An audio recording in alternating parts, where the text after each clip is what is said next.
an interesting trend we're also seeing in Montana that didn't exist for a good 2 to 3 year run is the return of occupancy fluctuations.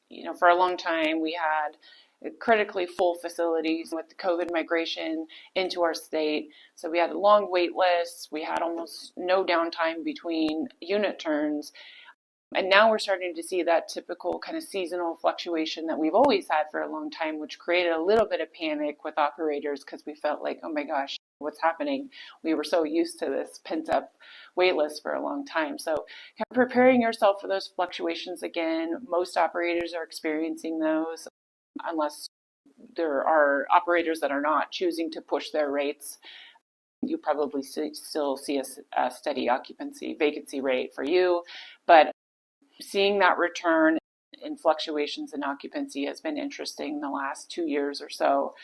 On top of that, we have seen development of new facilities fall off from where it was 3 years ago. Cost of capital is much different. Land is pretty much the one quantitative object that needs to reduce in price to make a lot of these projects pencil now, and a lot of owners aren't willing to do that.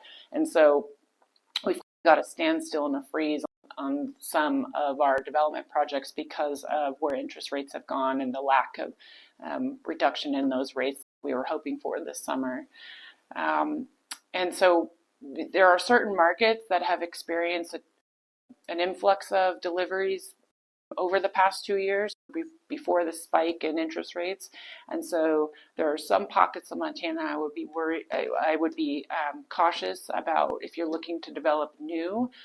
You want to avoid saturation, and there are some areas which I think with low barriers to entry that might be susceptible to saturation, and there are others that are still really ripe for more facilities to go in. So if you are looking at developing or acquiring a facility in a certain submarket in Montana, make sure you reach out to us so we can help you understand what is delivered in that area, what's in the pipeline, so you avoid any saturation issues in the particular area that you're looking at. Okay.